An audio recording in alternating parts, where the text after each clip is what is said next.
देखिए हमारा first lecture है, फर्स्ट चैप्टर है ईएसजी का, और चैप्टर का पूरा नाम है conceptual framework of corporate governance. फिर से देखिए पूरा नाम क्या है, that is to be conceptual framework of corporate governance. अगर हम बात करें बच्चों कॉर्पोरेट गवर्नेंस की, तो मैंने इससे पहले आपके पूरे सिलेबस का एक इंट्रोडक्शन क्लास बनाया है जिसके अंदर कॉर्पोरेट गवर्नेंस का भी डिस्कशन किया है, जिसमें सिर्फ इंट्रोडक्शन दिया है इस सब्जेक्ट का। तो अगर हम सिर्फ कॉर्पोरेट गवर्नेंस का मीनिंग समझे कि what do you mean by the corporate governance, corporate governance किसको बोलते हैं। कॉर्पोरेट और दो शब्दों को मिला के बना, one is a corporate and second one is a governance. इसका मतलब है कि आपके ऑर्गेनाइजेशन में इस तरीके का सिस्टम है, सिस्टम मेंटेन करना जिससे आपके प्रिंसिपल्स, मतलब प्रिंसिपल का मतलब होता है सिद्धांत, प्रिंसिपल प्रोसेस, जिसके थ्रू कंपनी को डायरेक्टली कंट्रोल किया जा सके और कंपनी को तीन तरीके से हम काम कर सके। सबसे पहला वर्ड होता है ट्रांसपेरेंट, अकाउंटेबल, एथिकल एंड हम कह सकते हैं फेयरनेस। ये मेंटेन हो तो इसके लिए एक सिस्टम प्रिपेयर करना पड़ता है, उसको ही हम क्या बोलते हैं, कॉर्पोरेट गवर्नेंस। जिसका जितना अच्छा सिस्टम होता है उसको बोलते हैं गुड कॉर्पोरेट गवर्नेंस। कॉर्पोरेट को गवर्न कैसे कर रहे हो, कॉर्पोरेट को किस डायरेक्शन में चला रहे हो, ताकि इस डायरेक्शन में चलाइए ताकि कंपनी कॉर्पोरेट्स अकाउंटेबल रहें, ट्रांसपेरेंसी मेंटेन हो, फेयरनेस हो और एथिकल तरीके से काम हो सके। ठीक है, अब हम बात करते हैं कि चैप्टर का पूरा नाम क्या है। अगर आप चैप्टर का पूरा नाम देखो तो इसका पूरा नाम है कॉन्सेप्चुअल फ्रेमवर्क्स। फ्रेमवर्क का मतलब होता है स्ट्रक्चर। ठीक है, conceptual framework of corporate governance, it means यहाँ पे हम स्ट्रक्चर की बात करेंगे कि किस तरीके से हम अपनी कंपनी के अंदर गुड कॉर्पोरेट गवर्नेंस मेंटेन कर सके। अगर हम बात करें कॉन्सेप्चुअल की, तो जैसे कि आप जानते हो, आपने पहले भी सुना होगा कॉन्सेप्ट वर्ड। कॉन्सेप्ट का मतलब क्या होता है, कॉन्सेप्ट का मीनिंग क्या होता है। अगर हम खाली कॉन्सेप्ट शब्द की बात करने लगे, इसका मतलब है बेसिक सिद्धांत। कॉन्सेप्चुअल मतलब कॉन्सेप्ट्स, बेसिक प्रिंसिपल्स और कॉन्सेप्ट जिसके बेसिस पर हमारी जो ऑर्गेनाइजेशन है उसके अंदर कॉर्पोरेट गवर्नेंस सिस्टम बनाया जा सके ताकि हम कंपनी को इफेक्टिवली मैनेज कर सके, है ना। तो कॉन्सेप्ट्स की ये बात कर रहा है, कॉन्सेप्चुअल मतलब स्ट्रक्चर की बात कर रहा है, सिद्धांत की बात कर रहा है, पॉलिसीज की बात कर रहा है, प्रिंसिपल्स की बात कर रहा है, जिसके थ्रू हम अपनी ऑर्गेनाइजेशन में गुड कॉर्पोरेट गवर्नेंस मेंटेन कर सके। तो देखिए अब धीरे धीरे स्टेप बाय स्टेप चलेंगे। मैंने आपको पहले तो इसका मीनिंग ही क्लियर कर दिया। हमने कहा जी what do you mean by the corporate governance. एक बार नोट्स में दिखा देती हूँ, नोट्स बहुत ही सुंदर तरीके से हम लोगों ने ड्राफ्ट किए हैं। पहले कॉन्सेप्ट्स हैं सारे, फिर उसके बाद केस लॉज है, और सबसे बड़ी दिक्कत जो लास्ट में होती है, जैसे कि आप एग्जीक्यूटिव में भी फेस करते हो कि पूरे टॉपिक को शॉर्ट में रिवाइज करना, तो साथ में क्रक्स भी है। हर टॉपिक का क्रक्स दिया हुआ है, आपको कहीं पर कुछ लिखने की जरूरत नहीं है, क्योंकि हमें इतनी सारी चीजें पढ़नी होती है, इतने सारे कॉन्सेप्ट्स पढ़ने होते हैं कि अगर हम लिखने बैठ जाएं, नॉट एन ईजी टास्क। और इतना सारा हम लिख भी नहीं सकते हैं क्लासेस के दौरान, लिखा थोड़ा बहुत जा सकता है। वहीं जो बच्चों की प्रॉब्लम आती थी नोट्स बनाने की, बच्चों को नहीं समझ में आता था सिस्टमेटिक नोट्स कैसे बने, तो वो हम नोट्स प्रिपेयर कराते हैं। और ऑलरेडी आपको जो नजर आ रहा है, कुछ नहीं करना, सिर्फ एक हाइलाइटर रखना है और लास्ट में क्रक्स समरी से रिवाइज करना है। लिखना जरूर है लेकिन एग्जाम के क्वेश्चंस की प्रैक्टिस करनी है। सही डायरेक्शन में काम करिए तो रिजल्ट अच्छे आते हैं, क्योंकि एग्जाम में भी क्वेश्चंस ही पूछे जाते हैं। तो एग्जाम के क्वेश्चंस की प्रैक्टिस करनी है, रैंडम कुछ भी नहीं लिखना है। ठीक है, अब देखिए इधर यहाँ पे अगर हम बात करें, अब हमने यहाँ पे कॉन्सेप्चुअल की बात करी, कॉन्सेप्चुअल फ्रेमवर्क की बात करी। कॉन्सेप्चुअल फ्रेमवर्क में हमने यही देखा कि कॉर्पोरेट गवर्नेंस की अगर हम बात करें तो इस तरीके का framework of rules, relationship, system and process, जिसके थ्रू हम ऑर्गेनाइजेशन को एक सही डायरेक्शन में चलाएंगे। तो यहाँ पे corporate governance refers to framework of rules, पहला वर्ड क्या यूज किया, rules, relationship, system and process through which authorities exercise and controlled in a corporation. It defined how companies are directed, how companies are managed, how companies are monitored, and how those in control are made accountable for their action. Corporate governance is not limited to management efficiency. It also ensures ethical conduct, legal compliances, ethical conduct. हमने यहाँ पे बात करी थी transparency की, fairness की, accountability की, ethical standards की। तो यहाँ इन्होंने कहा कि कॉर्पोरेट गवर्नेंस सिर्फ मैनेजमेंट एफिशिएंसी तक लिमिटेड नहीं है कि मैनेज एफिशिएंटली वर्क करें, यहाँ पे एक चीज पे और फोकस किया गया है, हम जो भी काम करेंगे वो एथिकली वर्क करेंगे। It's not limited up to the management efficiency but you have to work in a ethical manner. Reason क्या है इस पेपर का? रीजन मैंने आपको बताया था, BSSR की रिपोर्टिंग के थ्रू स्कोर प्रिपेयर किया जाता है लिस्टेड कंपनी का, और जिस कंपनी का स्कोर जितना ज्यादा ESG स्कोर अच्छा होता है उसकी उतनी अच्छी रेटिंग रहती है। तो responsible for wealth distribution, and एक वर्ड इसमें यूज किया जाता है that is to be sustainable development. Now what do you mean by the sustainable development? Sustainable development का मतलब होता है कि आप डेवलपमेंट तो कर रहे हो लेकिन उससे आपकी जो फ्यूचर जनरेशन है उस पर कोई इंपैक्ट नहीं डाल रहे, एनवायरमेंट पे नेगेटिव इंपैक्ट नहीं डाल रहे हैं। जैसे फॉर एग्जांपल मेट्रो से डेवलपमेंट तो हुआ है लेकिन हमारी फ्यूचर जनरेशन की कोई भी नेचुरल रिसोर्सेज इंपैक्ट नहीं हुई है। अब धीरे धीरे स्टेप बाय स्टेप चलेंगे। हम एक जनरल डेफिनेशन देख लेते हैं कॉर्पोरेट गवर्नेंस की कि जनरली इसको क्या बोला जाता है। हम इसमें ये देख लेते हैं हमारी ICSI ने क्या बोला है। हम इसकी फंक्शनल डेफिनेशन देख लेते हैं, हम इसकी स्ट्रैटेजिक डेफिनेशन देख लेते हैं। तो सबने अपने अलग अलग थॉट्स रखे हैं। अगर हम बात करें जनरल की तो कॉर्पोरेट गवर्नेंस कहता है ये एक रूल है, एक रिलेशनशिप है, सिस्टम है, प्रोसेस है जिसके थ्रू ऑर्गेनाइजेशन को कंट्रोल किया जाता है, जिसके अंदर एक सिस्टम होता है किसका? अकाउंटेबिलिटी का, company control answer for the decisions. ICSI ने क्या कहा? Corporate governance is the application of best management practices, compliance with law, true spirit, adherence to ethical standards. They have to follow the ethical standards.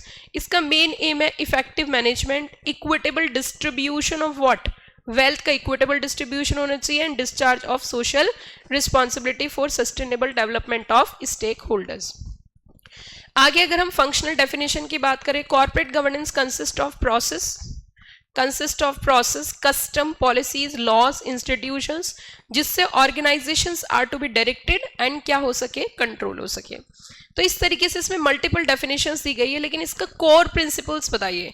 मैंने आपको पहले ही बताया था इसमें core principle क्या है? अकाउंटेबिलिटी है, ट्रांसपेरेंसी है, फेयरनेस है और आपकी रिस्पॉन्सिबिलिटी, और हम कह सकते हैं एथिकल किस तरीके से आप एथिकली से फॉलो करते हो। तो कोर प्रिंसिपल्स में first point they are focusing on transparency बहुत ज़रूरी है, और अगर हम थोड़ा सा लॉस से भी कनेक्ट करें तो हमारे यहाँ पे ट्रांसपेरेंसी 2-3 लॉस के थ्रू फॉलो की जाती है। जैसे सबसे पहले मैं लिस्टेड कंपनी के लिए बोलना चाहूँगी LODR रेगुलेशन। हमारे जो LODR रेगुलेशन है जो कि आपने एग्जीक्यूटिव में भी पढ़े होंगे, LODR रेगुलेशन का नाम ही यही है, listing obligation disclosure requirement regulation. LODR regulation के तहत जितनी भी लिस्टेड कंपनीज होती हैं उन्हें मैक्सिमम टू मैक्सिमम डिस्क्लोजर्स देने होते हैं। अब मैक्सिमम टू मैक्सिमम जब वो डिस्क्लोजर्स देंगे तो ऑब्वियस सी बात है डिस्क्लोजर्स ज़्यादा होंगे तो ट्रांसपेरेंसी मेंटेन होगी। डिस्क्लोजर्स जहाँ पे होते हैं वहाँ पे ट्रांसपेरेंसी ऑटोमेटिक मेंटेन होती है। तो open, accurate and timely disclosures of information. फिर दूसरा हमारे सामने आ जाती है बच्चों accountability. Now what do mean by the accountable होता है कि आपने जो डिसीजन दिया उसकी जवाबदेही। अगर हम अकाउंटेबल की हिंदी शब्द की बात करें तो हिंदी में इसका मतलब होता है जवाबदेही, आपने जो काम किया उसका हिसाब देना। सो यहाँ पे जिम्मेदारी सौंप दी है बोर्ड और मैनेजमेंट की to justify the decision and actions, ताकि वो अपने डिसीजन और एक्शंस को क्या कर सके बच्चों? जस्टिफाई कर सके। फिर उसी के साथ साथ नेक्स्ट हमारे सामने आता है रिस्पॉन्सिबिलिटी। अगर हम रिस्पॉन्सिबिलिटी की बात करें तो यहाँ पे जब भी हम कॉर्पोरेट गवर्नेंस की बात करेंगे तो हमें एक बात तो ध्यान रखनी पड़ेगी, और वो क्या है? वो ये है बच्चों कि रिस्पॉन्सिबिलिटी का मतलब है जब तक आप किसी को अपनी ऑथोरिटीज डेलीगेट नहीं करोगे एंड प्रॉपरली आपकी ऑथोरिटी डेलीगेट्स नहीं रहेंगी तब तक दिक्कत रहेगी। क्यों? क्योंकि देखो इसमें एक चीज समझनी होगी आपको, जब तक आप किसी को ये नहीं बोलोगे आपकी जिम्मेदारी है ना, तब तक वो अपनी जिम्मेदारी समझेगा क्या? कल को अगर नॉन कंप्लायंस हो जाएगा तो बोल देंगे मुझे भी नहीं पता, इस तरीके से, है ना। तो इसीलिए मैं कहना चाहती हूँ कि it's a obligation of board and management to justify decisions and actions. आपने जो डिसीजन और एक्शन लिए हैं उसको आपको जस्टिफाई करना पड़ेगा, ओके आपको बताना पड़ेगा, आप अकाउंटेबल रहोगे। लेकिन रिस्पॉन्सिबिलिटी जब हमारे सामने आ जाती है तो रिस्पॉन्सिबिलिटी का मतलब होता है आपकी ये ड्यूटीज है और आपको ये ड्यूटी क्या करनी पड़ेंगी? डिस्चार्ज करनी पड़ेंगी। आपको ये ड्यूटीज क्या करनी पड़ेंगी बच्चों? डिस्चार्ज करनी पड़ेंगी। आगे अगर हम देखें इसमें नेक्स्ट फेयरनेस। नाउ फेयरनेस का मतलब क्या होता है? फेयरनेस का मतलब होता है इम्पार्शियल। इम्पार्शलिटी। फेयरनेस का मतलब है कि सभी शेयर होल्डर्स को आप इक्वल ट्रीटमेंट दोगे, किसी के साथ भी माइनॉरिटी है तो उसको इंपॉर्टेंस नहीं दे रहे हैं, मेजॉरिटी जो इंपॉर्टेंस नहीं, सबको आपको इंपॉर्टेंस प्रॉपर देनी है, पूरी देनी है। तो यहाँ पे नेक्स्ट वर्ड हमारे सामने आता है that is to be fairness. Fairness का मतलब होता है equal treatment of all shareholders including minority shareholders. These principles ensure that mere legislation is not vacant for good governance, flow from ethical business practices even in absence of law, even in absence of law. आगे आप देखोगे इसमें that is to be scope of corporate governance. Scope of corporate governance की हम बात करें तो corporate governance से हमने कितनी चीजें अचीव करी, जरा बताइए। अगर किसी ऑर्गेनाइजेशन का गुड कॉर्पोरेट गवर्नेंस है तो उससे हमें क्या क्या अचीवमेंट मिलता है, बताओ जल्दी, स्टेप बाय स्टेप बताओ। सबसे पहले हमने कहा जी ट्रांसपेरेंसी होगी, हमने कहा जी इसमें अकाउंटेबिलिटी होगी, हमने कहा इसमें फेयरनेस होगा, हमने कहा इसके अंदर एथिकल स्टैंडर्ड्स फॉलो किए जाएंगे। तो इससे किसको फायदा होगा, इससे फायदा होगा स्टेक होल्डर्स को। स्टेक होल्डर एक ब्रॉडर टर्म है, इसके अपने आप में ऑटोमेटिकली शेयर होल्डर्स आ जाते हैं, डिवेंचर होल्डर्स आ जाते हैं, इसके अंदर एम्प्लॉयज आ जाते हैं, इसके अंदर स्टाफ, इसके अंदर गवर्नमेंट आ जाती है, सभी लोग इसमें कवर होते हैं। तो सोसाइटी एट लार्ज, इसमें सभी का ही फायदा होगा। सभी का क्यों फायदा होगा, क्योंकि ऑर्गेनाइजेशन के अंदर फ्रॉड के चांसेस बहुत कम हो जाएंगे, क्योंकि जितनी भी कंपनीज होती हैं उनके ऊपर आपकी एथिक्स के लिए, आपके डिस्क्लोजर्स के लिए अलग अलग रेगुलेशंस हैं। जैसे कंपनीज एक्ट है, उसी के साथ साथ सेबी एक्ट है, उसी के साथ एलओडीआर रेगुलेशंस हैं। तो उसके तहत क्या होता है कि हमारे जो स्टेक होल्डर्स हैं उनके राइट अफेक्ट नहीं होते। कैसे, जरा मैं आपको एग्जांपल देती हूँ। अगर कंपनी के अंदर प्रॉपर डिस्क्लोजर्स होंगे तो टाइमली प्रॉफिट होगा तो उसका प्रॉपर डिस्ट्रीब्यूशन होगा, एम्प्लॉयज को टाइम से सैलरी मिलेगी, कस्टमर को टाइम से सर्विस मिलेगी, गवर्नमेंट को टाइम से टैक्स मिलेगा, तो सभी का ही फायदा है। आगे हमने कहा ये बताइए, अब इसमें जो कीवर्ड्स है ना वो हमने डार्क कर रखे हैं। इसके जो कीवर्ड्स हैं वो हमने इसमें ऑलरेडी डार्क कर रखे हैं, आपको नजर आ रहा होगा। नेक्स्ट हमारे सामने आता है what are the advantages of corporate governance.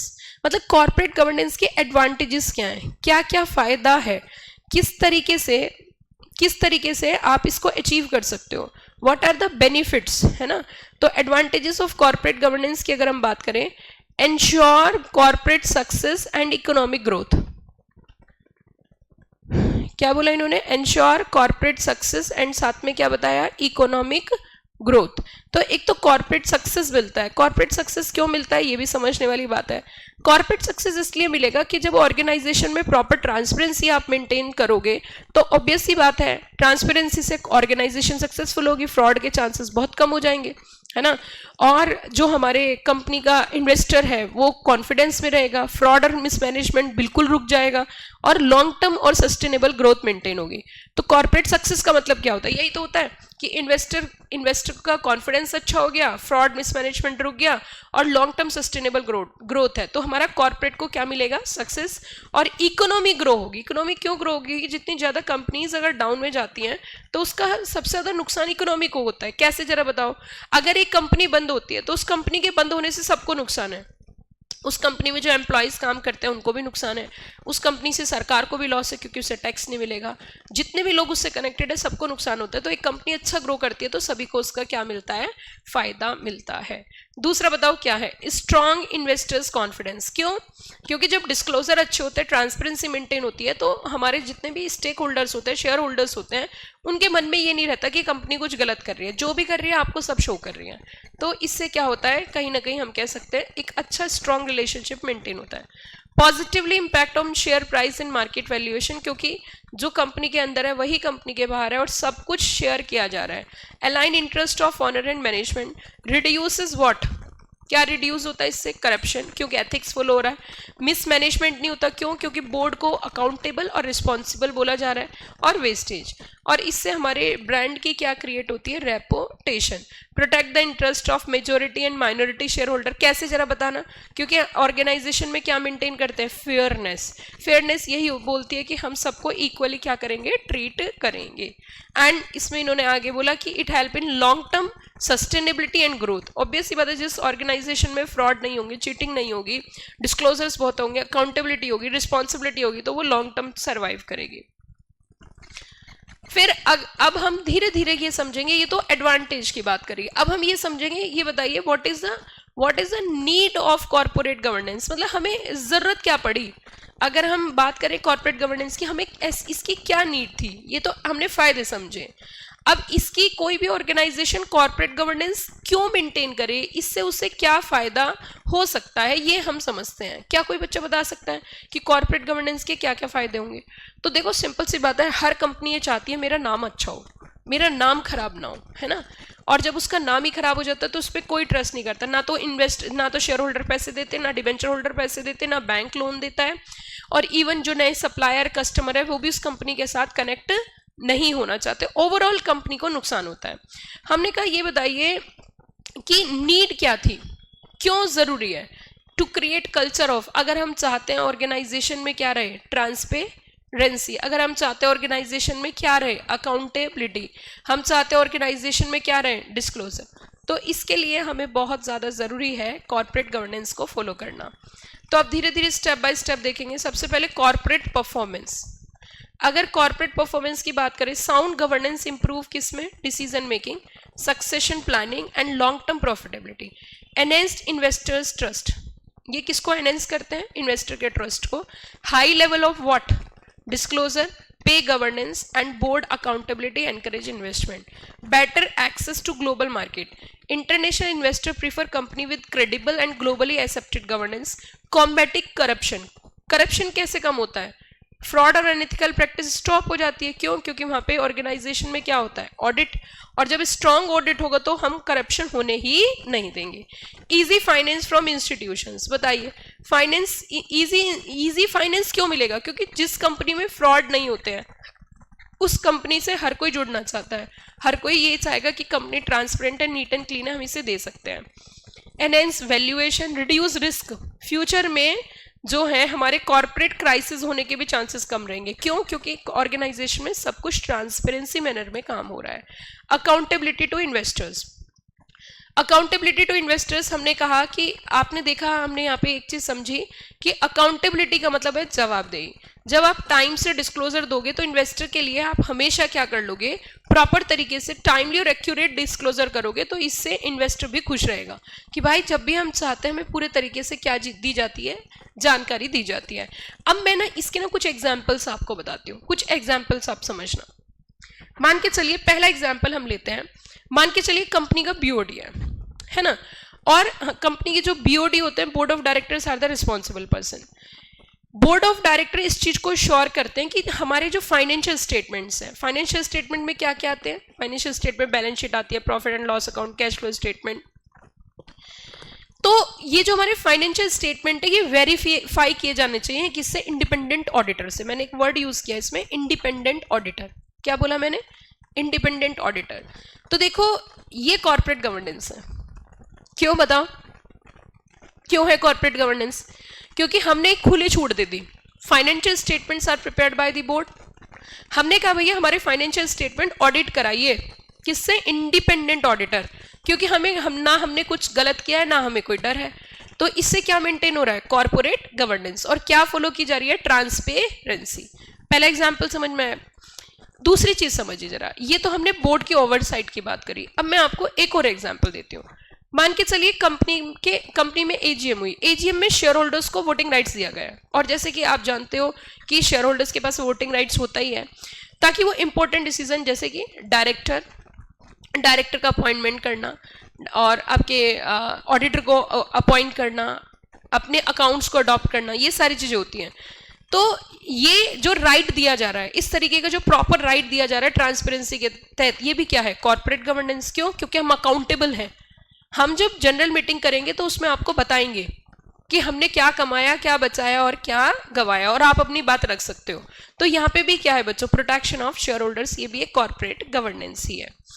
दूसरा, अगर हमने कहा कॉर्पोरेट गवर्नेंस आता कैसे, कॉर्पोरेट गवर्नेंस के लिए मैंने आपको नियम बताए थे, कौन कौन से कानून है, कंपनीज एक्ट है, सेबी एक्ट है, और एलओडीआर रेगुलेशन। अब जैसे मैं आपको यहाँ पे कंपनीज एक्ट की बात करूँ कि कैसे कॉर्पोरेट गवर्नेंस फॉलो होता है। कंपनीज एक्ट के अंदर मेंबर्स के राइट होते हैं, right to receive notice at least 21 clear days of the meeting, ठीक है। तो यहाँ पे आपको नोटिस देना ही पड़ेगा, आपको नोटिस देके शेयर होल्डर को राइट देना ही पड़ेगा, राइट टू वोट। तो ये क्या है, कॉर्पोरेट गवर्नेंस है।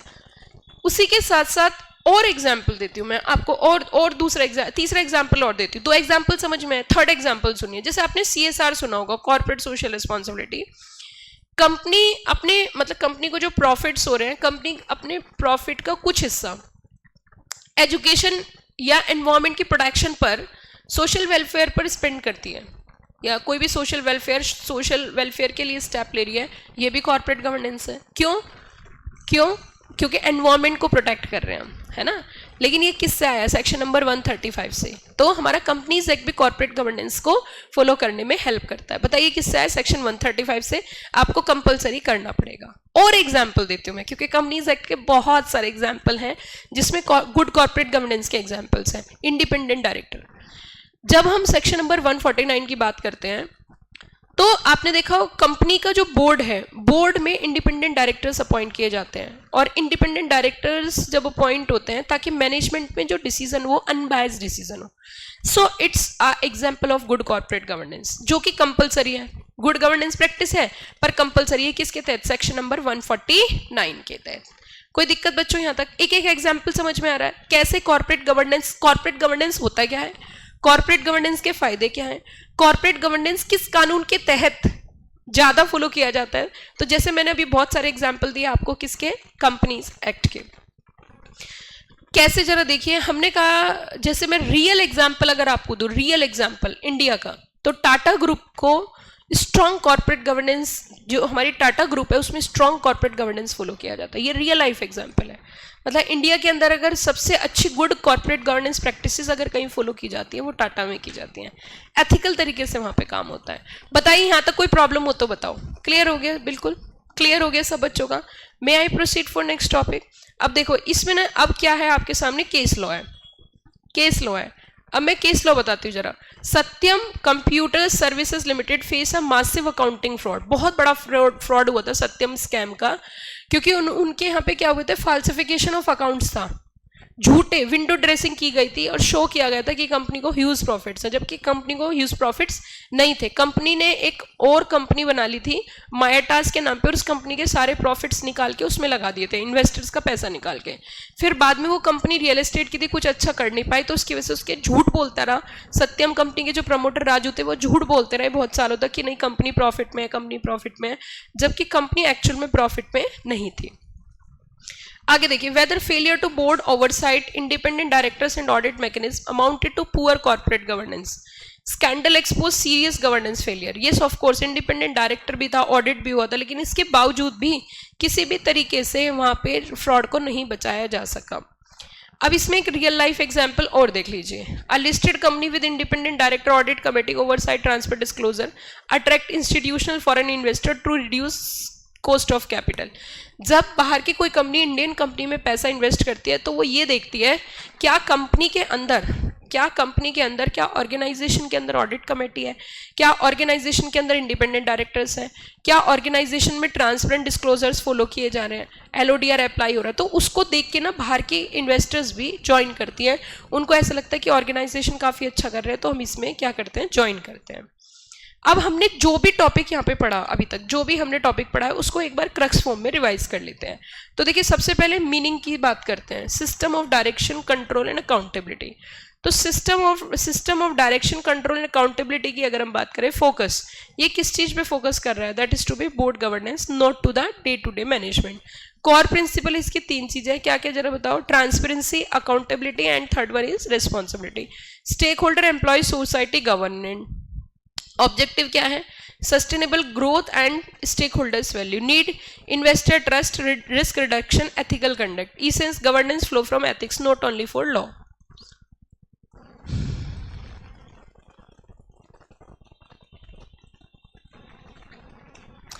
अब हम धीरे धीरे स्टेप बाय स्टेप यहां पे चलेंगे। That is to be element and scope of good corporate governance. Live में जो बच्चे एक बार रिप्लाई करें, प्रॉपर क्लास चल रही है। लाइव में जो भी बच्चे अभी क्लास ले रहे हैं एक बार प्रॉपर रिप्लाई करें, क्या क्लास प्रॉपर चल रही है?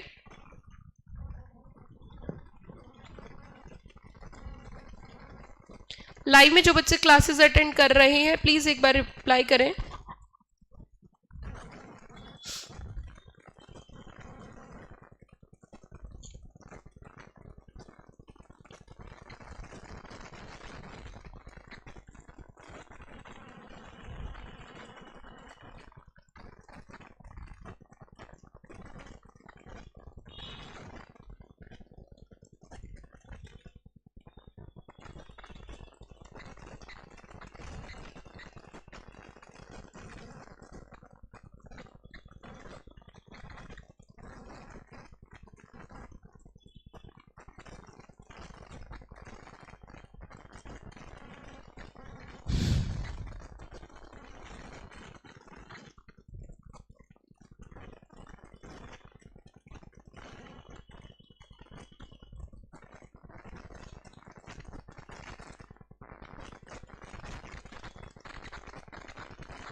देखिए बच्चों, अब ध्यान देना, हम एलिमेंट्स की बात करेंगे। एलिमेंट्स में क्या, elements and scope of good corporate governance.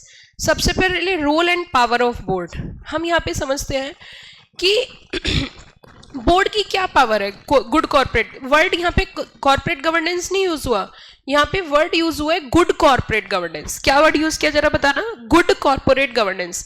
अगर हम बात करें गुड की, गुड मतलब अच्छे स्टेप्स लेना जिससे हम अच्छा गवर्नेंस मेंटेन कर सकें। तो यहाँ पे आप देखोगे कि रोल की अगर हम बात करें, रोल और उसके साथ दूसरा शब्द यूज किया है पावर।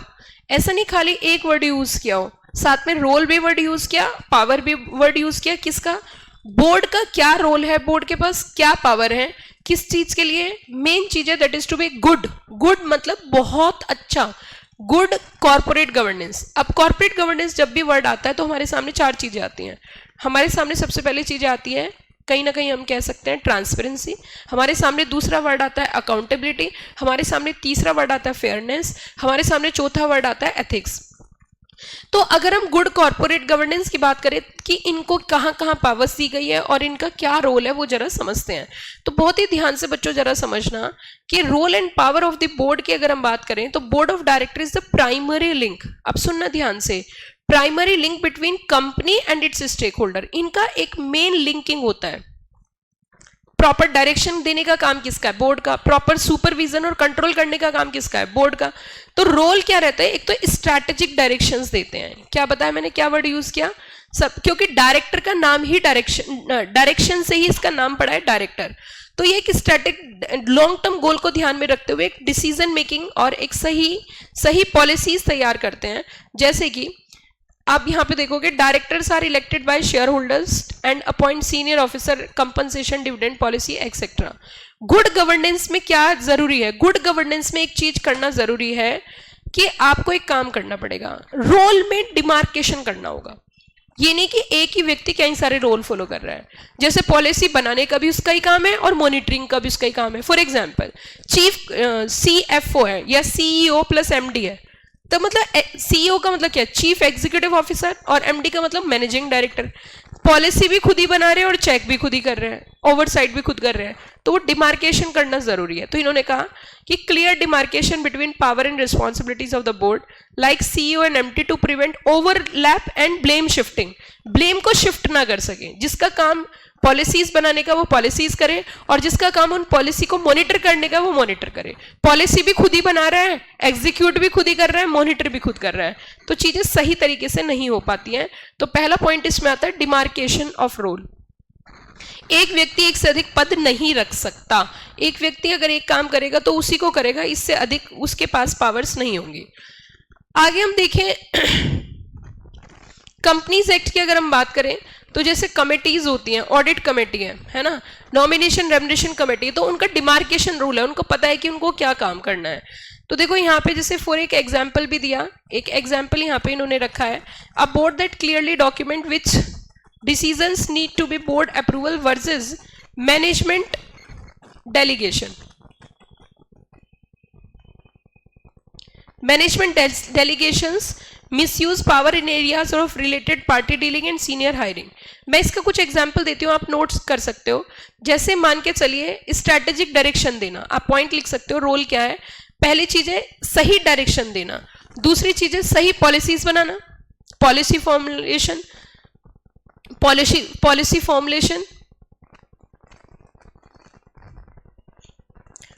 फॉर्मुलेशन। ये काम भी किसका है, ये काम भी इन्हीं का ही है। दूसरा मॉनिटरी मैनेजमेंट, बोर्ड और सीनियर मैनेजमेंट के परफॉर्मेंस को मॉनिटर और इवैल्यूएट करना।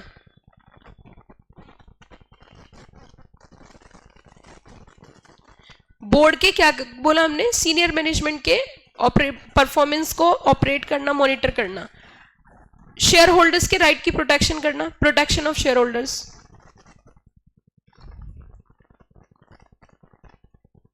इस चीज की श्योरिटी, गुड कॉर्पोरेट गवर्नेंस तभी तो हो सकता है जब इस चीज की श्योरिटी हो कि कंपनी जो है वो सारे जितने भी हमारे कंपनीज एक्ट के नियम है उनको फॉलो कर रही है। जैसे अभी मैंने बताया था वोट का राइट देना, कि आपको राइट टू वोट है, आप जनरल मीटिंग में जाकर अपनी वोट एक्सरसाइज कर सकते हो। तो इससे भी हमारी क्या मेंटेन हो रही है, हम कह सकते हैं कि यहाँ पे जो राइट दिया जा रहा है इससे भी हमारा गुड कॉर्पोरेट गवर्नेंस मेंटेन हो रहा है। क्यों? क्योंकि आप देख रहे हो यहाँ पे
हेलो, हेलो, हाँ जी। तो जैसे कि हम अभी बात कर रहे थे, मैं आपको बता रही थी कि किस तरीके से हमारे जो गुड कॉर्पोरेट गवर्नेंस है उसमें बोर्ड का क्या रोल रहता है। तो हमने कहा कि यहाँ पे जो आपकी रोल है, रिस्पॉन्सिबिलिटी, उसे डिमार्केशन करना, आपका दोनों के बीच में ये डिफरेंस क्रिएट करना कि ये आपका मैनेजिंग डायरेक्टर है, ये आपके सीईओ है, एक साथ आप एक ही पोजीशन पे दोनों को रख दोगे तो उसमें मिसमैच हो जाएगा, यही नहीं पता चलेगा कि इसकी जिम्मेदारी है किससे पूरी करनी थी। तो वो सारी चीजें मैं आपको बता रही थी और मैंने आपको ये कहा था कि कुछ पॉइंट्स इंश्योरिंग कंप्लायंसेस की मॉनिटरिंग मैनेजमेंट की, आपका जो मैनेजमेंट है उसे प्रॉपर मॉनिटर किया जा रहा है, जितने भी कंप्लायंसेस है कंपनीज एक्ट के उनको प्रॉपर तरीके से फुलफिल करना, रिस्क को मैनेजमेंट करना, आपके यहाँ पे रिस्क मैनेजमेंट पॉलिसीज भी होनी चाहिए। तो देखो हमने कहा यहाँ पे बहुत बड़ा रोल है किसका, बोर्ड का, इसीलिए बोर्ड को बहुत सारी पावर्स भी दी जाती हैं ताकि वो अपने काम को पूर्ण रूप से सही तरीके से कर सकें और एक अच्छा गुड कॉर्पोरेट गवर्नेंस क्या हो सके बच्चों, फॉलो हो सके। अब मैंने इसके ऊपर आपको कुछ एग्जांपल्स देती हूँ, आप जरा समझना, इवन आप वो नोट भी कर सकते हो। कंपनीज एक्ट के एग्जांपल देती हूँ और वो एग्जांपल जो ऑलरेडी आप पढ़ चुके हो, पहले से ही आपके पढ़े हुए हैं, उसी से कनेक्टेड मैं आपको कुछ एग्जांपल्स देती हूँ। जैसे आपने ऑडिट कमेटी सुना होगा, ऑडिट कमेटी अंडर सेक्शन 177 है, फॉर्मेशन ऑफ ऑडिट कमेटी। मैंने आपको पहले बताया था कि हमारे जो बोर्ड है उसमें बोर्ड ऑफ डायरेक्टर्स में से कुछ डायरेक्टर्स अलग रख के कमेटी बनाई जाती है। तो अगर हम बोर्ड कमेटी कॉन्स्टिट्यूट कर रहे हैं तो ऑब्वियस सी बात है गुड कॉर्पोरेट गवर्नेंस है। क्यों? क्योंकि हम यहाँ पे ट्रांसपेरेंसी इंश्योर कर रहे हैं, ट्रांसपेरेंसी इंश्योर करने के लिए ऑडिट कमेटी बनाई जाती है, तो ये गुड कॉर्पोरेट गवर्नेंस प्रैक्टिस है। ठीक है, उसके साथ जैसे कि रिस्क मैनेजमेंट कमेटी बना देना, कमिटीज अलग अलग तरीके की बना देना। रिस्क मैनेजमेंट कमेटी क्या करती है कि जो फ्यूचर में होने वाले हमें रिस्क आने वाले हैं उनको पहले से ही समझ लेना और उसके बेसिस पे उनको कम करने के लिए, उनको खत्म करने के लिए पॉलिसीज बनाना, तो उसे बोलते हैं रिस्क मैनेजमेंट। ये भी बोर्ड डिसाइड करता है, ये काम भी बोर्ड का है कि कंपनी किस तरीके से, जैसे for example cyber security, in future आपकी जो साइबर सिक्योरिटी को अलर्ट रखना, उसके लिए कुछ पॉलिसीज बनाना, डाटा प्रॉपर मेंटेन रखना, ये सारे एग्जाम्पल्स थे किसके, गुड कॉर्पोरेट गवर्नेंस के, कि बोर्ड का क्या किस तरीके का रोल रहता है। आगे देखो, इसमें नेक्स्ट है legislations and regulatory clarities. Legislation and regulatory clarities की अगर हम बात करें तो effective governance need clear, workable, unambiguous laws. Unambiguous का मतलब होता है कंफ्यूजन, बहुत सारे जो कंफ्यूजन्स रहते हैं, तो इन्होंने कहा इफेक्टिव गवर्नेंस नीड्स क्लियर। पहला वर्ड क्या यूज किया, क्लियर, दूसरा वर्ड क्या यूज किया, वर्केबल, और तीसरा वर्ड क्या यूज किया, अनएम्बिगुअस। अनएम्बिगुअस का मतलब होता है कंफ्यूजन ना हो, so that compliance is not dependent on daily interpretational disputes, daily नया डिस्प्यूट्स रहे। और इफ लॉ आर वेग्यू, अगर हमें यही नहीं पता होगा हमें कौन कौन सा कानून किस तरीके से अप्लाई करना है, तो दे में बी एक्सपोज टू मैनिपुलेशन और मिस इंटरप्रिटेशन। तो वहां पे मैनिपुलेशन भी होगा और साथ में मिस इंटरप्रिटेशन भी होगी। लीगल कनेक्टिविटी अगर हम देखें इसमें, और आपने देखा अगर किसी भी ऑर्गेनाइजेशन को इस चीज की क्लैरिटी ही नहीं है कि उसके ऊपर कौन कौन से लॉज अप्लाई होंगे, कौन कौन से रेगुलेशंस होंगे, तो मिसमैच होगा, नॉन कॉन्ट्रवेंशन होगा और प्रॉपर कंप्लायंस नहीं हो पाएगा। ठीक है, जैसे इसमें देखा, if disclosure rules related to related party transaction are clear, अगर रिलेटेड पार्टी ट्रांजैक्शन रूल्स जो है वो बिल्कुल क्लियर है तो it becomes difficult to promoter to route value through hidden arrangements. अगर हमारे यहाँ पे कहीं ना कहीं हमने पहले से नियम बना रखे, सेक्शन 188 कंपनीज एक्ट का आपने पढ़ा होगा, रिलेटेड पार्टी ट्रांजैक्शन, हमने वहां पे उसके प्रॉपर स्ट्रिक्ट नॉर्म्स फॉलो कर रहे हैं, तो हम वहां पे पता लगा सकते हैं कि हमारे बोर्ड में से कोई कनेक्टेड या किसी तरीके का अगर कोई भी आरपीटी हो रहा है तो हम उसे कैप्चर कर सकते हैं। तो उसके लिए अलग से पॉलिसीज बनाना है कि कैसे हम डिस्क्लोजर्स लेंगे, किस तरीके से हम डिस्क्लोजर्स लेंगे। तो ये था हमारा कहीं ना कहीं क्या, कि लेजिस्लेशन एंड रेगुलेशंस क्लैरिटी, ये होना बहुत जरूरी है। अगर इसका मिसमैच रहेगा तो ऑब्वियस सी बात है हम सही तरीके से अपनी डिसीजन मेकिंग नहीं कर पाएंगे। ठीक है बच्चों, फिर उसके बाद नेक्स्ट आता है हमारा मैनेजमेंट एनवायरनमेंट। अगर मैनेजमेंट एनवायरनमेंट की बात करें हम कि what do mean by the management environment, तो इन्होंने कहा good governance requires an ethical and process driven management. यहां पे अगर मैं आपको छोटा सा, एनवायरनमेंट का मतलब क्या होता है, पहले मुझे एनवायरनमेंट का मतलब बताइए। इसका मतलब ये है कि वहां का माहौल, मैनेजमेंट का माहौल किस तरीके का है ताकि हम गुड गवर्नेंस प्रैक्टिसेस फॉलो कर सकें। तो देखिए इसमें दो तरीके के एनवायरनमेंट आ जाते हैं, एक होता है इंटरनल और दूसरा क्या होता है, एक्सटर्नल। यहाँ पे ऑर्गेनाइजेशन के जो इंटरनल फैक्टर्स हैं उनको कंसिडर किया जाता है और जो एक्सटर्नल में आते हैं वो एक्सटर्नल फैक्टर्स कंसिडर किए जाते हैं। तो देखो इन्होंने क्या कहा, good governance requires an ethical and process driven. Effective management के लिए अपने एनवायरनमेंट को समझना और उसके अकॉर्डिंग स्ट्रेटजीज बनाना। पहले अपने एनवायरनमेंट को समझना और उसके अकॉर्डिंग फिर स्ट्रैटेजीज को बनाना, दैट्स वेरी वेरी इंपॉर्टेंट। तो मैंने कहा एनवायरमेंट वैसे दो तरीके के रहेंगे, one is the internal, second one is the external. जैसे कि इंटरनल में हमारे कौन आ जाते हैं, एम्प्लॉयज आते हैं, हमारा मैनेजमेंट स्ट्रक्चर है, हमारा कंपनीज कल्चर है, हमारी रिसोर्सेज एंड टेक्नोलॉजी है। इनको ध्यान में रखते हुए, इन फैक्टर्स को कंसिडर करते हुए हमारे इंटरनल पॉलिसीज बनाई जाती हैं। दूसरी हमारी जो कंपनी की एक्सटर्नल पॉलिसीज भी ध्यान रखी जाती हैं, जो एक्सटर्नल एनवायरमेंट में आते हैं। जैसे एग्जाम्पल देखिए, मतलब गवर्नमेंट की पॉलिसीज, अब गवर्नमेंट की पॉलिसीज में लगातार अगर कोई चेंज हो रहा है और आपने उसके अकॉर्डिंग अपनी पॉलिसीज नहीं बनाई तो फेल हो जाओगे, तो गवर्नमेंट पॉलिसीज है। दूसरी आती है इकोनॉमिक कंडीशन, इन्फ्लेशन है, डिफ्लेशन है। तीसरा हमारे सामने आता है कंपटीशन, हमारा नया कॉम्पिटिटर कौन है। तो इन सब चीजों को ध्यान, टेक्नोलॉजी है, जैसे टेक्नोलॉजी अपग्रेड हो जाना, टेक्नोलॉजी आउटडेट हो जाना, इन सब चीजों को ध्यान में रखते हुए मैनेजमेंट क्या प्रिपेयर करता है, अपनी पॉलिसीज तैयार करता है। तो गुड कॉर्पोरेट गवर्नेंस के लिए जरूरी है clear objective and due process of approval and control. Next इन्होंने कहा क्या होना जरूरी है, transparency, sound and business planning and performance valuation, company that fix approval thresholds and maker checker control, reduce leakage. मतलब यहाँ पे इन्होंने कहा कि अप्रूवल के लिए परसेंटेज तय कर देना, कितने लोग कम से कम अप्रूव करेंगे, तो उससे ना कंट्रोल लूज नहीं होता, कंट्रोल कहीं ना कहीं आपके हाथ में ही रहता है। उसके बाद बच्चों बोर्ड स्किल एंड कॉम्पिटेंस, ये भी बहुत जरूरी है। मैंने आपको कल बोर्ड डाइवर्सिटी सिखाया था, मैं मतलब वैसे तो चैप्टर का ESG का इंट्रोडक्शन ही दे रही थी, तो हम जब बोर्ड डाइवर्सिटी समझ रहे थे, तो बोर्ड डाइवर्सिटी क्या कहता है कि आपके बोर्ड के अंदर हर कल्चर का, एज का, नेशनलिटी का, लेवल ऑफ नॉलेज का, एक्सपर्टाइजेशन के प्रोफेशनल, सब तरीके के लोग होने चाहिए। अब हमने कहा कि जब बोर्ड की स्किल्स की बात हो रही है, अगर एक ही तरीके का इनकॉम्पिटेंट पर्सन हमने बोर्ड में रखा तो ऑब्वियस सी बात है हम कभी भी गुड कॉर्पोरेट गवर्नेंस अचीव नहीं कर सकते। तो यहाँ इन्होंने कहा must collectively right blend of financial literacy. Financial literacy जैसे हम ऑडिट कमेटी की बात करें, अब ऑडिट कमेटी में जो डायरेक्टर्स जा रहे हैं ऑब्वियस सी बात है उनका एक्सपीरियंस होना चाहिए, ना अकाउंट्स, टैक्सेशन, फाइनेंस, है ना, तभी जाके हम उसे ऑडिट कमेटी का पार्ट बना सकते हैं। लीगल एंड कंप्लायंस अंडरस्टैंडिंग होनी चाहिए। इंडस्ट्री एंड ऑपरेशनल एक्सपर्टाइज, जिस इंडस्ट्री में आप कर रहे हो उसमें आपका क्या एक्सपीरियंस है। लीडरशिप एंड स्ट्रेटेजिक एबिलिटी, इन सब चीजों को ध्यान में रखते हुए ही आपको बोर्ड को इंट्रोड्यूस करना है। जैसे आगे एग्जाम्पल के रूप में आ भी गया है, आगे एग्जाम्पल के रूप में आपने देखा आ भी गया है क्या, audit committee and risk oversight. तो बोर्ड, अगर हमारे पास बोर्ड इनकॉम्पिटेंट होगा, मान के चलिए बोर्ड जो है वो कॉम्पिटेंट ही नहीं है, बोर्ड इनकॉम्पिटेंट है, तो कभी भी हम सक्सेस नहीं अचीव कर सकते। तो बोर्ड की स्किल और उसकी कॉम्पिटेंसी तो बहुत मैटर रखती है, क्योंकि हमारी ना एक स्टैनफोर्ड यूनिवर्सिटी की रिसर्च, और स्टैनफोर्ड यूनिवर्सिटी की रिसर्च ये कहती है कि आपकी कंपनी में कितनी भी अच्छी मशीनरीज है, लेकिन अगर आपकी कंपनी का टॉप मैनेजमेंट, आपकी कंपनी के एम्प्लॉयज अच्छे नहीं है, तो आप कुछ भी नहीं कर सकते।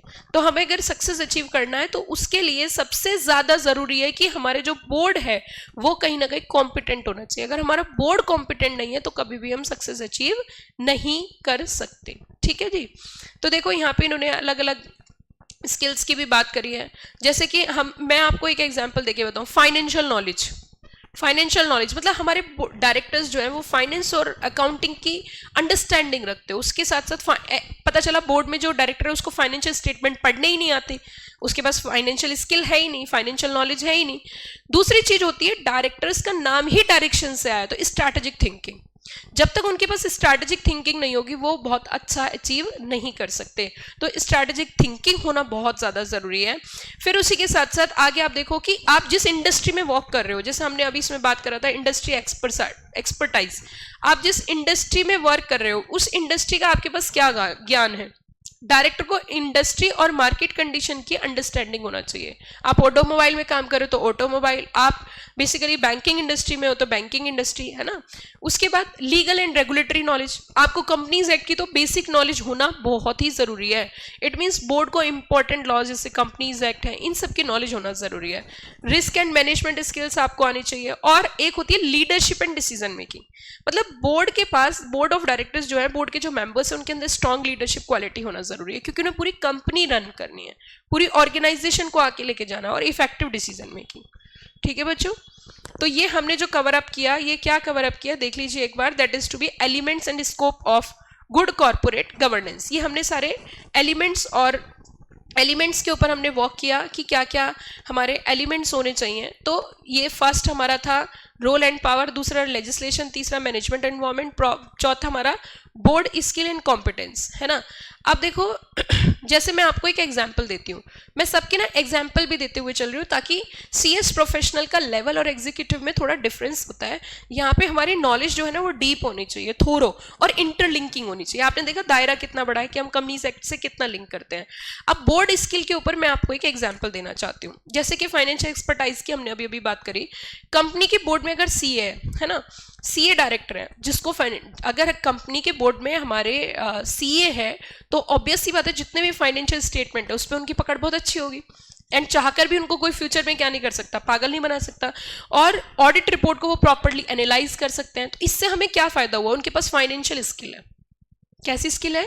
फाइनेंशियल स्किल है। दूसरा, इसी तरीके से इंडस्ट्री नॉलेज की अगर मैं बात करूं, अगर मान के चलिए आपके बोर्ड में कोई डायरेक्टर है और वो पहले से उसके पास आईटी कंपनी का एक्सपीरियंस है और आपकी भी आईटी कंपनी है, वो टेक्नोलॉजी एक्सपर्ट है, उसने बीटेक कर रखा है, उसके पास टेक्नोलॉजी की काफी अच्छी नॉलेज है, तो यहाँ पे इंडस्ट्री एक्सपर्टाइजेशन की बात हो गई क्योंकि वो ऑलरेडी टेक्नोलॉजी में काम करके आया है। ठीक है, इसी तरीके से जैसे लीगल नॉलेज की बात करें, अब हम थोड़ी सी अपनी बात कर लेते हैं। मान के चलिए कंपनी सेक्रेटरी है, कंपनी सेक्रेटरी को आपने अपने बोर्ड में डायरेक्टर अपॉइंट कर रखा है, तो अब आपको कंप्लायंस की कोई टेंशन नहीं लेनी, जितने भी लॉज अप्लाई होते हैं वो अपने आप देख लेगा। तो ये एक लीगल कॉम्पिटेंस का एग्जाम्पल हो गया। मैंने हर किसी पॉइंट के आपके एग्जाम्पल दिए हैं। जैसे रिस्क मैनेजमेंट की मैं अभी बात कर रही थी, बोर्ड की जो कंपनी के मेंबर्स है वो एक्सपेंशन करना चाहते हैं कि भैया हमें ऑर्गेनाइजेशन को या किसी प्रोजेक्ट को एक्सपेंड करना है, तो इसके लिए हमें ये देखना पड़ेगा कि पॉसिबल फाइनेंशियल रिस्क क्या है, मार्केट रिस्क क्या हो सकते हैं, इसको एनालाइज करके डिसीजन लेना। ये किसका एग्जाम्पल है? That is to be risk management skill. Okay, अब क्लियर हो गया सबको? कोई दिक्कत यहाँ पे? आगे बढ़े थोड़ा सा। अब इसमें थोड़ा सा नेक्स्ट आगे हम बढ़ते हैं, board appointment and transparent selection. Board appointment and transparent selection. देखो, कभी भी ऑर्गेनाइजेशन के अंदर जो बोर्ड का अपॉइंटमेंट होगा, जो सिलेक्शन प्रोसेस होगा, वो इस तरीके से नहीं हो सकता, वो इस तरीके से आप कर ही नहीं सकते कि आपके पास कोई प्रोसेस ना रहे। तो यहाँ पे इन्होंने बोला कि आप जो बोर्ड का अपॉइंटमेंट कर रहे हो उसका क्या प्रोसेस फॉलो कर रहे हो। पता चला कि सब आपस में एक दूसरे को जानते हैं, इनकॉम्पिटेंट पर्संस जो हैं आपने इंट्रोड्यूस कर लिए हैं किसके अंदर? बोर्ड के अंदर। It gives again a negative message. इसका भी एक कहीं ना कहीं क्या जाता है?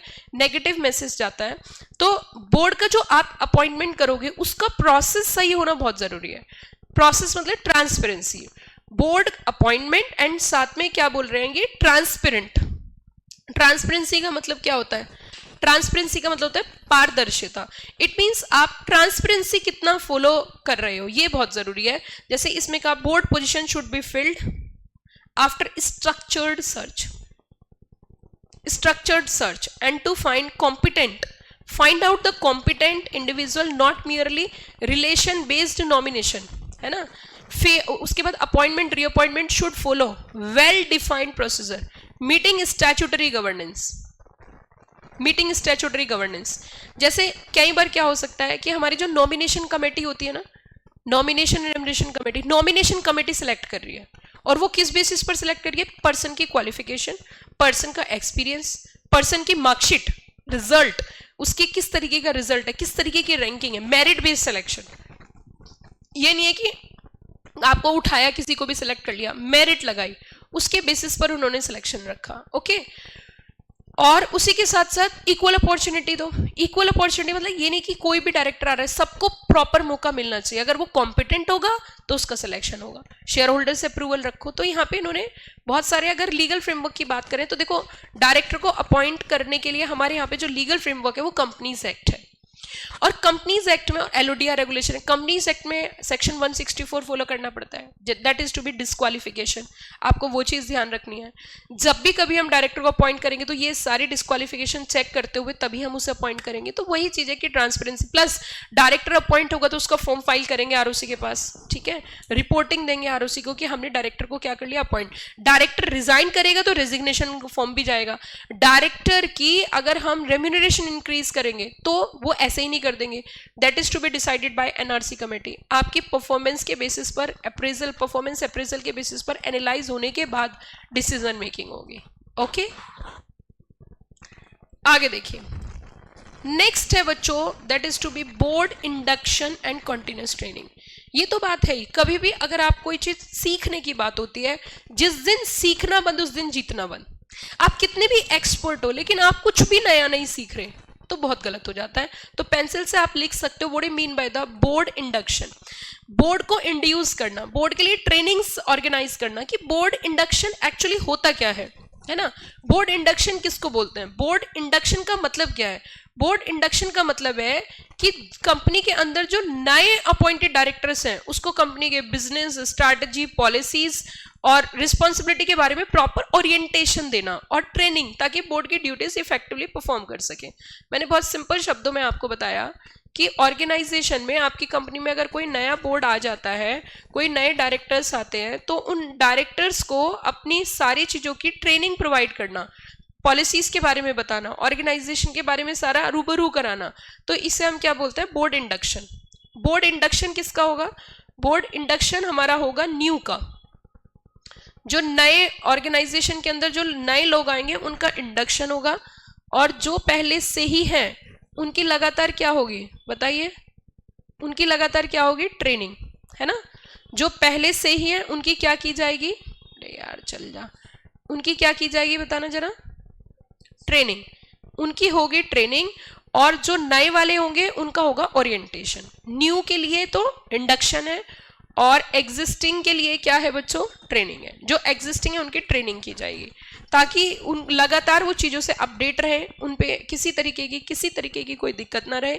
तो board induction and continuous training. Director must understand the company business strategy and governance challenges. Continuous induction ensures director remain updated on evolving laws, ESG expectations, है ना। तो वही चीज़ ये कह रहा है कि कॉन्टिन्यूस ट्रेनिंग जो है आपकी चलनी चाहिए ऑर्गेनाइजेशन के।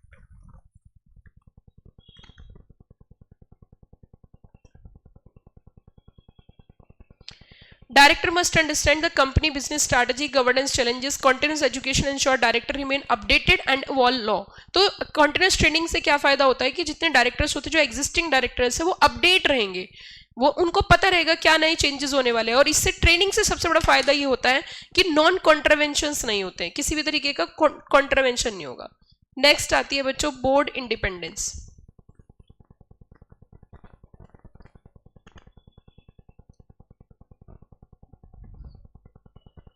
अगर हम बोर्ड इंडिपेंडेंस की बात करें, and independent board strength governance by ensuring decision are free from actual perceived और कॉन्फ्लिक्ट ऑफ इंटरेस्ट। देखो, अगर हमारा बोर्ड इंडिपेंडेंट होगा, किसी तरीके से बायस्ड नहीं होगा, किसी तरीके से कंपनी से कनेक्टेड नहीं होगा, तो वो जो भी डिसीजन मेकिंग होगी वो सही होगी, अनबायस्ड होगी।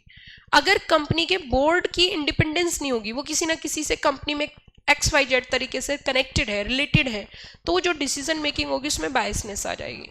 तो बोर्ड का इंडिपेंडेंस से ही अनबायस्ड डिसीजंस आते हैं।